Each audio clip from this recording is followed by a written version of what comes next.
संक्षिप्त पद्म पुराण स्वर्गखंड आदि सृष्टि के क्रम का वर्णन। नमामि गोविंद पदारविंदम सदेन्द्रानंदन मुक्त माढ्यम जगज्जनानं हृदि सन्निविष्टम महाजनैकायन मुक्त मोक्तमम। ऋषि बोले, उत्तम व्रत का पालन करने वाले रोमहर्षण जी, आप पुराणों के विद्वान तथा परम बुद्धिमान हैं। आज से पहले हम लोग आपके मुंह से पुराणों की अनेकों परम पावन कथाएं सुन चुके हैं तथा इस समय भी भगवान की कथा वार्ता में ही लगे हैं। जीवों के लिए सबसे महान धर्म वही है जिससे उनकी भगवान में भक्ति हो। अतः सूत जी, आप फिर हमें श्री हरि की कथा सुनाइए, क्योंकि भगवान चर्चा के अतिरिक्त दूसरी कोई बातचीत शमशान भूमि के समान ही मानी गई है। हमने सुना है तीर्थों के रूप में स्वयं भगवान विष्णु ही इस भूतल पर विराजमान है। इसलिए आप पुण्य प्रदान करने वाले तीर्थों के नाम बताइए। साथ ही यह भी कहने की कृपा कीजिए कि यह चराचर जगत किससे उत्पन्न हुआ है, किसके द्वारा इसका पालन होगा तथा प्रलय के समय किसमें यह लीन होता है। जगत में कौन कौन से पुण्य क्षेत्र हैं, किन किन पर्वतों के प्रति पूज्य भाव रखना चाहिए और मनुष्यों के पाप दूर करने वाली परम पवित्र नदियां कौन कौन सी हैं। महाभाग, इन सब का आप क्रमशः वर्णन कीजिए। सूत जी ने कहा, द्विजवरों, पहले मैं आदि सर्ग का वर्णन करता हूं, जिसके द्वारा षड्विध ऐश्वर्य से संपन्न सनातन परमात्मा का ज्ञान होता है। प्रलय काल के पश्चात इस सृष्टि की कोई भी वस्तु शेष नहीं रह गई थी। उस समय केवल ज्योति स्वरूप ब्रह्म ही शेष था, जो सबको उत्पन्न करने वाला है। वह ब्रह्म नित्य, निरंजन, शांत, निर्गुण, सदा ही निर्मल, आनंद धाम और शुद्ध स्वरूप है। संसार बंधन से मुक्त होने की अभिलाषा रखने वाले साधु पुरुष उसी की चाहने की इच्छा करते हैं।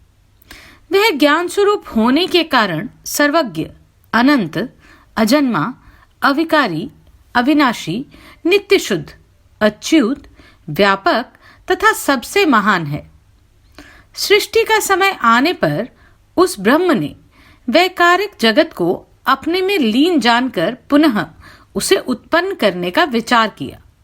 तब ब्रह्म से प्रधान अर्थात मूल प्रकृति प्रकट हुई।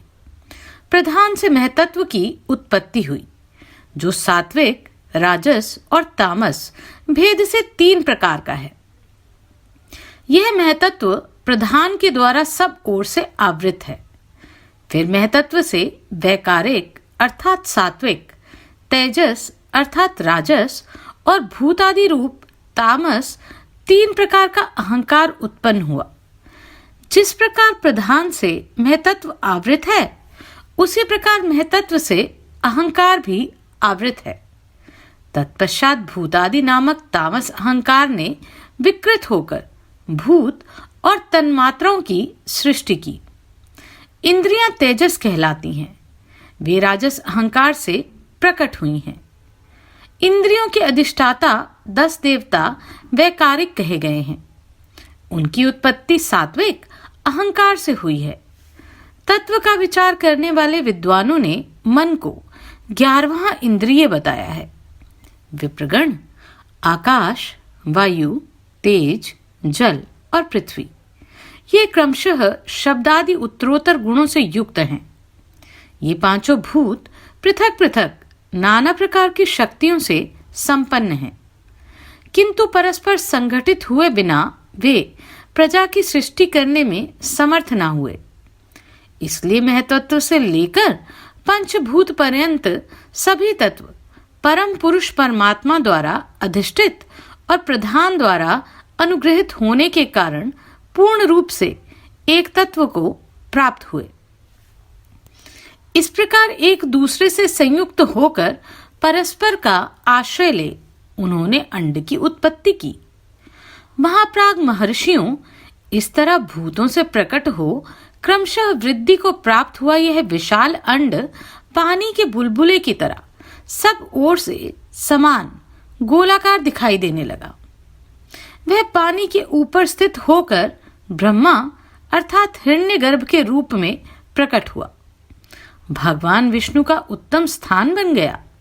संपूर्ण विश्व के स्वामी अव्यक्त स्वरूप भगवान विष्णु स्वयं ही ब्रह्मा जी का रूप धारण कर इस अंड के भीतर विराजमान हुए। उस समय मेरु पर्वत ने उन महात्मा हिरण्यगर्भ के लिए गर्भ को ढकने वाली झिल्ली का काम किया। अन्य पर्वत जरायु जेर के समान में थे और समुद्र उसके भीतर का जल था।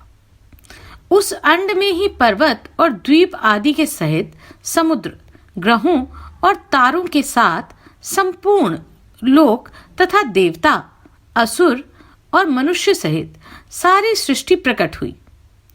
आदि अंतरहित सनातन भगवान विष्णु की नाभि से जो कमल प्रकट हुआ था वही उनकी इच्छा से सुवर्णमय अंड हो गया। परम पुरुष भगवान श्री हरि स्वयं ही रजोगुण का आश्रय ले ब्रह्मा जी के रूप में प्रकट होकर संसार की सृष्टि में प्रवृत्त हुए हैं। वे परमात्मा नारायण देव ही सृष्टि के समय ब्रह्मा होकर समस्त जगत की रचना करते हैं। वे ही पालन की इच्छा से श्री राम आदि के रूप में प्रकट हो इसकी रक्षा में तत्पर रहते हैं तथा अंत में वे ही इस जगत का संहार करने के लिए रुद्र के रूप में प्रकट हुए हैं।